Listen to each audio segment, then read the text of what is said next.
Yeah. Okay, this week's Torah portion has 63 commandments in it. And one of the commandments is counting the Omer. And it also begins with a lot of commandments about the priests, the Kohanim, who they're allowed to defile themselves for. Because if they touch a dead body, they become defiled. Okay, so the main point, though, the main topic the Rebbe wants to talk about here is the main topic of reality and the most important topic in the world, which should be the center, the headlines of every newspaper every day, and that is what is being done to bring the Mashiach. Because the Mashiach is going to be a true leader. Everything that interests us in the news is going to be multiplied 10 times, 100 times, 1,000 times by Mashiach. Interesting. The world will be a truly interesting place. It'll be interesting. Every second will be interesting and alive and meaningful. That's what Mashiach is going to bring about. Every human being will feel important, that God put us here to fix the world up. And every instant we have that job. You have this responsibility that only you can do. That's what Mashiach is going to bring to every human being. But strangely, the Mashiach, bringing Mashiach, depends on the Jewish people. The Jewish people have to get it together. And the Rebbe stressed a lot of times, it doesn't have to be all the Jewish people, it should be. It can even be one Jewish person can fix the whole thing up. So who is that one Jewish person? I mean, I'm one Jewish person, you're one Jewish person. Okay, let's go. So we talked about what is this future redemption that we're trying to bring? What is the future redemption? That the whole world is going to turn over and it's going to be new rulers and new leaders and no one's going to be able to do what they want. You're going to have to only do what it says in my book and my religion is right. And you better watch out, you better not cry, etc. Or is it going to be something totally different? Maybe the world will stay the way it is and it'll just be brought to life. So we're going to see that that's really the case. We've learned that GEULA, the word GEULA, this redemption, is the same letters as GOLA, exile. And all you have to do is put an aleph. So the Rebbe says, you want to change the world, just do a little bit more good. That could change the whole thing. Now that's against human nature. Usually human nature, they feel it's very necessary to react to bad things. But the fact is just doing good. It's something like healing. The Rebbe stressed a lot of times that the best type of healing, of medicine, is preventative medicine. Just do good, right? Eat healthily, exercise, whatever you have to do, and that itself will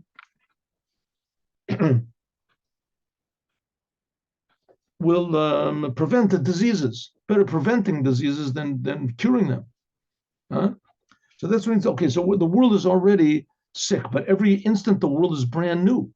So by doing good, is we can not just cure the disease, we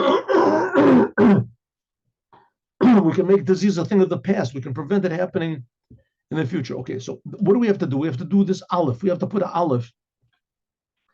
And this mitbatet the tochen. This is the whole idea of what the redemption is, more than the other four expressions of redemption. Remember we talked about that before in Parshas Va'era in the Torah. That's the second Torah portion in the book of Exodus. So God tells Moses, I'm going to take the Jews out of Egypt. And it says, I will hotzeti, hitzalti, lakachti, go'alti. And the one that is used, those are four languages of redemption. But the one that's used commonly are not all those other languages, hotzeti, hitzalti, but go'alti, geula. And the reason that word is used, particularly because it indicates on what's going to happen in the future redemption more than any other word that's used. Namely, that the world will remain just as it is, but there'll be added an aleph. To everything we'll see the goodness, the godliness in everything. Okay, for several reasons. Number one, Zui Geula, this is a redemption, a freeing of everything that was in exile. Geula does not negate what we did in exile, but it includes and elevates everything by means of Hachnasat Gilui, by means of revealing the letter Aleph, Alufa Shalom, into the Geula. Most sins and bad things that people do are because they don't think there's any option. They don't think there's any option. So therefore they get into addiction or to aggression or things like this, or depression. They don't feel that they're worth anything except for this. Putting the Aleph in the world makes them see that every moment is here for a purpose, to go out of this feeling of meaninglessness and emptiness. That there is where to go. That's the Aleph. Putting the Aleph in means like turning light on in a in a dark road. Right? You turn on a big light, and all of a sudden you see where you're going. Shakodesh Baruch Hu, that God, He is the Balabayas, He's the owner and the controller of everything in the world, even in exile. Nothing happens by accident. That's putting the Aleph into the Geula. We think that the world is just a big accident, and everything that happens in it is just, how do you say, by chance. But in fact, you read the Aleph and you see that nothing happens by chance. Everything is, but we're just not learning the lessons from it. Our service of God is done specifically by means of working in the exile. Like the Geula is built, the majority of the letters of the word redemption, take out the Aleph, is exile. So the majority, 4/5 of the redemption will be the exile itself. And when the redemption comes, there's still going to be people, there'll be cars, there'll be jobs, there'll be the jokes, there'll be music, there'll be everything that there is now, but it'll be used in the way that the Creator wants it to be used. There won't be all this confusion and destruction. Let's take our time and think about a few other points over here. This adds on in the service of the Jewish people has to be right now, Erev Geula. We're just moments before the Geula, the future redemption. Like Erev Shabbat, right? Erev Shabbat means the moments before Shabbat. For Shabbat. The Erev Geula means the moments before the redemption. The whole novelty of what I'm trying to talk about, says the Rebbe, and trying to convince everybody to get excited about this Geula, the redemption that's supposed to enliven and embrace the whole entire world, which is done by adding the letter Aleph into the exile. B'shnei Yanim, like we said before, that everything will remain the same. We'll just put an Aleph into it, and that the details of the exile were necessary. Only through working in the exile can we bring the redemption.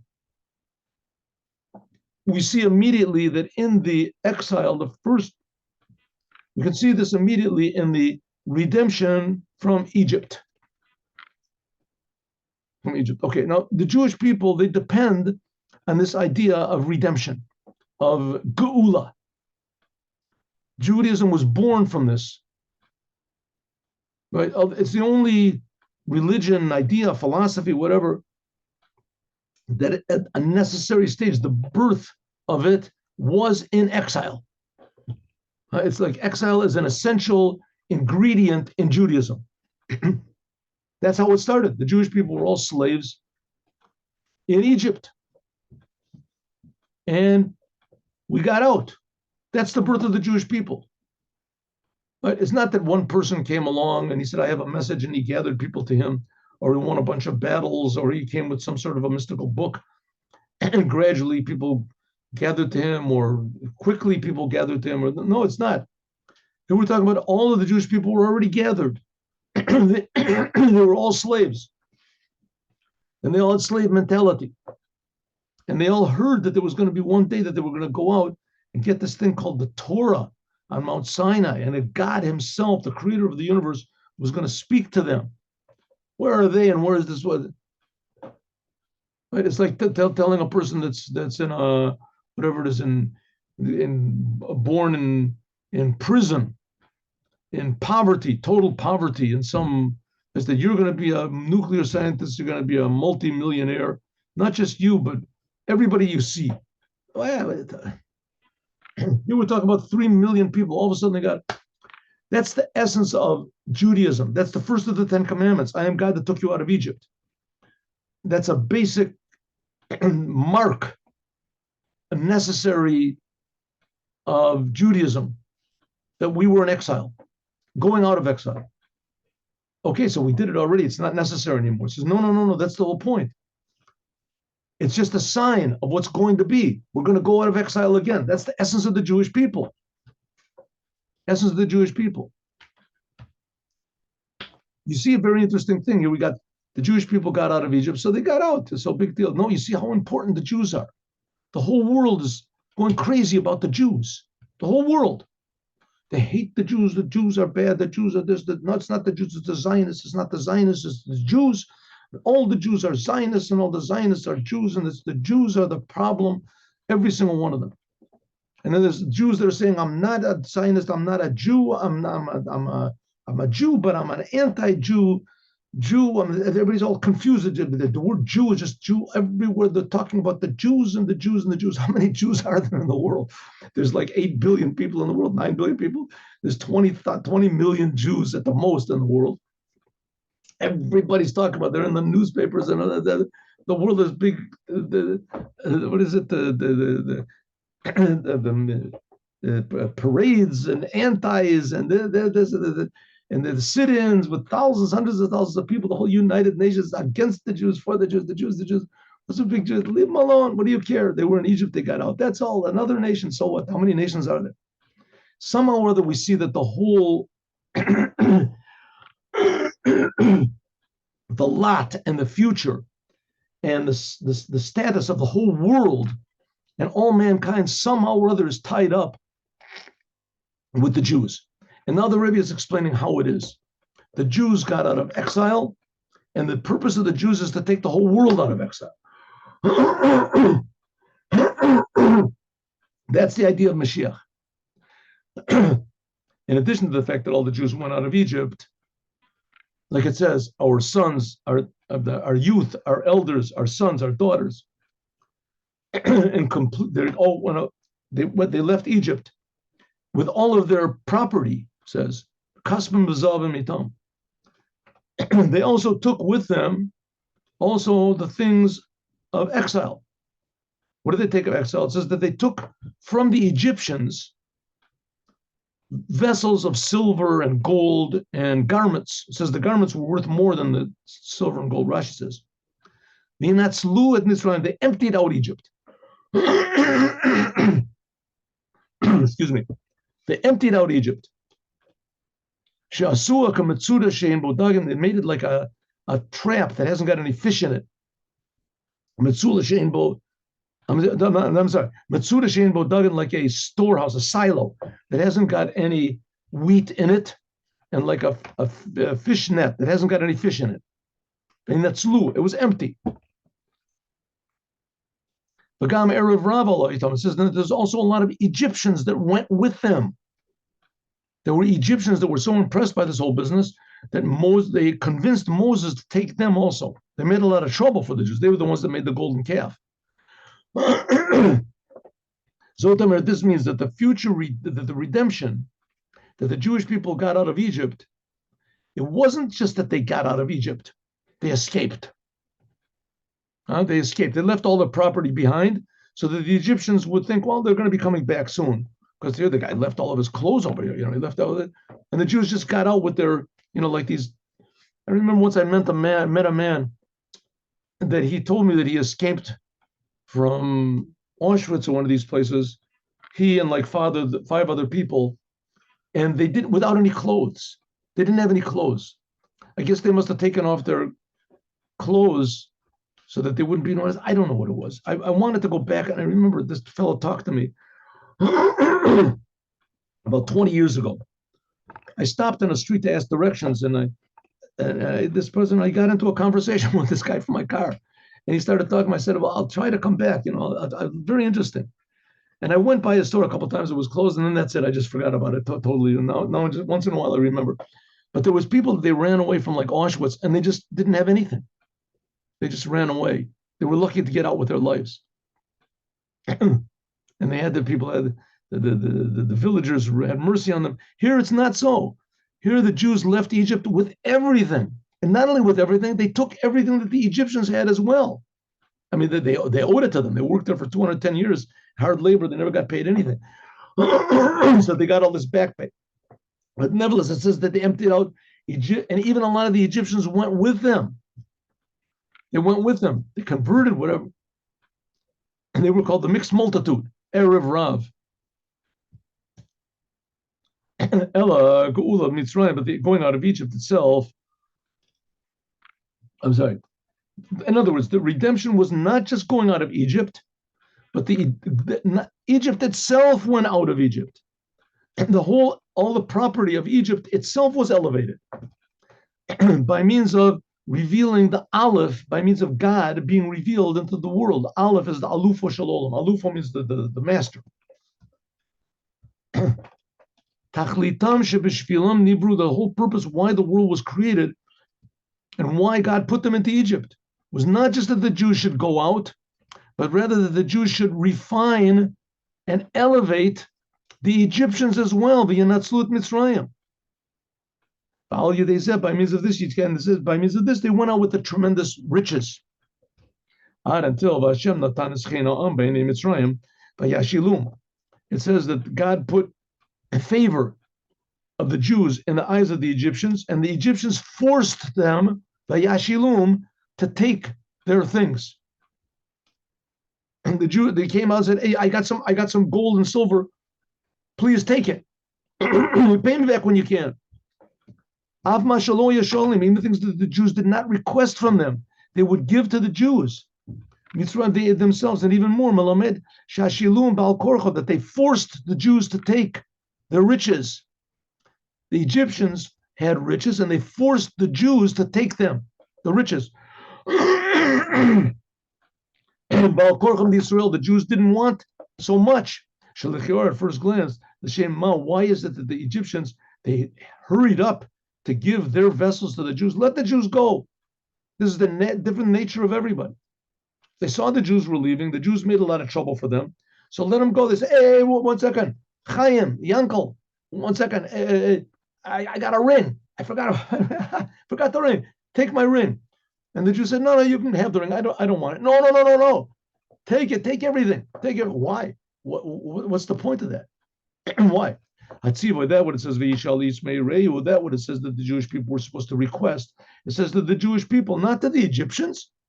The Jewish people had a command to take from the Egyptians, but there was no command to the Egyptians to give to the Jews.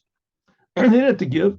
And after God broke Egypt by means of the 10 plagues, why all of a sudden the Gisha Shalom Mitzrayim, all of a sudden the attitude of the Egyptians was Vayishalom Mitzrayim.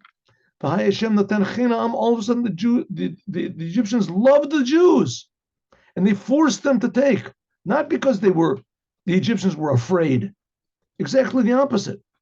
When the Jews were leaving, the Egyptians were saying, "Please, hey, don't leave. Hey, I got a gift for you. I got something there.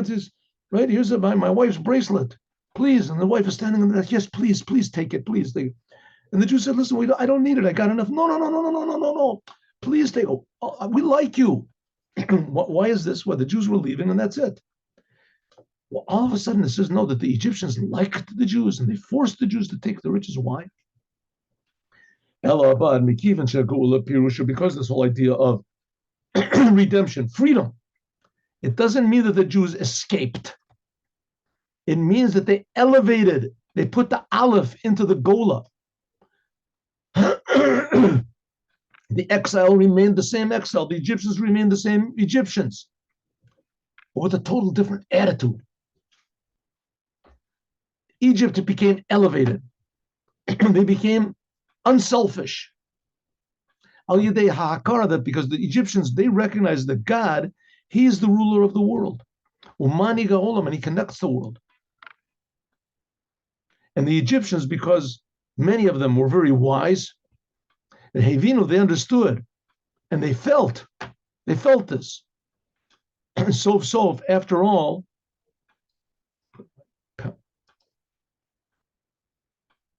after everything, after the 10 plagues, but they felt it. The Ilu Shaloch Hazu, and those Egyptians that they didn't see clearly the highness of the Jewish people and the oneness of God that was revealed there, it says Mazleu Chazi, they felt it inside. And says their soul felt something's going on over here. The Jews are really good. But Yadu Mitzrayim, the Egyptians will know that I am God. Listen, the whole thing of Egypt was selfishness. It was a country that was devoted to selfishness, and it was very, very successful in completing that. Everybody did what they wanted, with whomever they wanted, whenever they wanted, how they wanted. Everybody got married to anything that moved. Everything together was a fun country. And they worshipped anything they wanted to, and it worked. It worked. They ruled over the whole world. And suddenly, when the Jews left, they realized we're making a big mistake. Our whole life is a big mistake. And not just that the Jews are stronger than us. And let the Jews get out of here and let them go. And then, like your next door neighbor, you're having a good time in your party, and the next door neighbor comes and he's like, 8 feet tall, and he's got all of his brothers are with him, and they all have submachine guns. Say, oh, I'll turn off the music. I'll turn it off, right? And you just wait there until they move house. Right? They moved to a better area. Now we can go back. No, that's not what it was with the Egyptians. The Egyptians said, wow, they got God on their side. God is like, 1,000 feet tall, and he's got all these angels with him. We'll do whatever you want. Well, we'll be quiet. Okay, good. That's not what it was. All of a sudden, the Egyptians loved the Jews, not because they were forced. They realized this egotistical life that I'm living, it's a big waste. I'm wasting my life. I'm living everything for myself. I'm never going to be happy. I'm never going to feel, I'm thinking that's all there is. The Jews all of a sudden revealed the oneness of God. They realized, wow, there's a creator. I can do what the creator wants instead of doing what I want. That's what it means. Yodu Mitzrayim, the Egyptians knew that I am God. So therefore it has to be done actually, and it was done, Lobal Korcham, to make the Egyptians convinced that God exists. And that's the whole purpose of the Jews being in Egypt, in exile. It has to be done that the Egyptians do it from their own free will, not because God is powerful and they're just waiting for him to go away. They realize that God is infinitely good, and please don't go away. God, you're keeping me alive. You're giving me a reason to live. Please don't go away. I want this real. Take everything I've got, everything I earned in the past. I don't want anything to do with it. I'll start brand new. All of a sudden, the Egyptians, with their own free will, that they forced the Jews to take. You're God's people, please. It says all of a sudden the Egyptians loved the Jews. Listen, I mean, it could be that this is the first time the Egyptians ever loved anything. True love. Before that, they loved anything that made them feel good. And now they're loving the Jews. Even the Jews did not make them feel good. They brought all the plagues, but the Jews suddenly revealed to all of them that God is creating them. God is creating them, no matter what they do. Here they're alive. They did all these terrible sins, and they're still alive because God is creating them. Hey, God is pretty good. And the Jews are God's people. The Jews are pretty good. All of a sudden, they all liked the Jews. But until even they gave the Jews even things that they weren't requesting from them. Ad Bal Korcham, they forced the Jews to take it. Similarly, we also see another thing in the redemption, this idea of the word GEULA, that comes from the word GEULA, from exile. Tosfos Aleph. And it was not to destroy Egypt, but to elevate it, put an Aleph in it. Davka al Yadeya, you read up by specifically only by going down into exile. God said to Abraham, we're going to go down to a strange land, and the strange people are going to enslave you, and they're going to make you suffer. But by means of the Jews doing this in Nifallah, they brought about a tremendous elevation and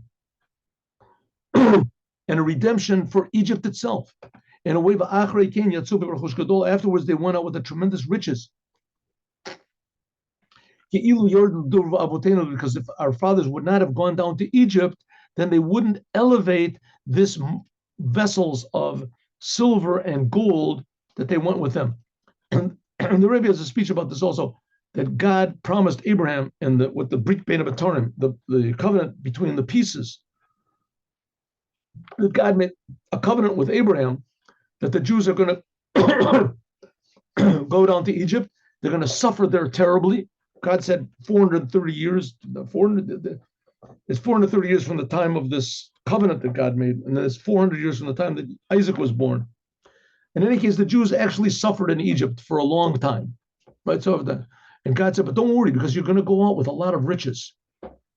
Now, no one in the world would want his children to go into exile where they were killing people and slaughtering babies for their blood, things like that. But don't worry about it, because you're going to go out with a lot of money. Who needs? He said, listen, I got a better idea. Don't put them into exile and don't give them the money, right? They'll earn money from something else. They'll earn money for opening the clothing stores or something. Who knows what, right? They'll be comedians. Jews are okay, good comedians.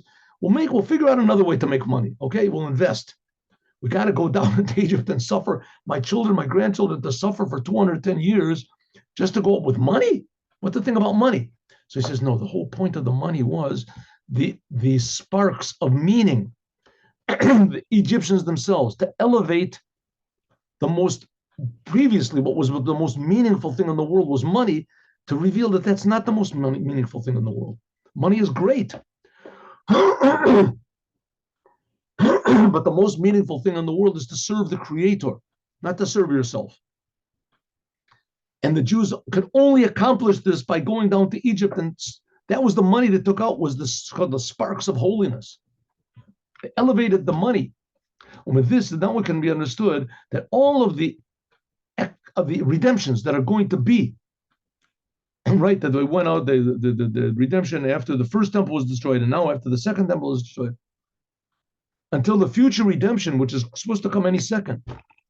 And then it says, Serenity flowed, that the prophet Micha said, like the days of going out of Egypt, I will show you miracles, that this is called the GEULA. All of them are called by the same name, GEULA, even though there's 4 expressions of redemption that are used over there when God talks about how he's going to take the Jews out of Egypt. Hotzeti, Yitzalti. But they don't use any of them to talk about the future redemption. Only the word, one of them, only one of the 4, GEULA. GEULA means to elevate all the things of the exile by means of revealing in them the oneness of God, the Aleph, put the Aleph in it, and specifically by means of serving God in the exile, can we bring the GEULA, the future redemption. But there's more to be understood, and we will understand it, God willing, tomorrow. And now let's do the Yom Yom.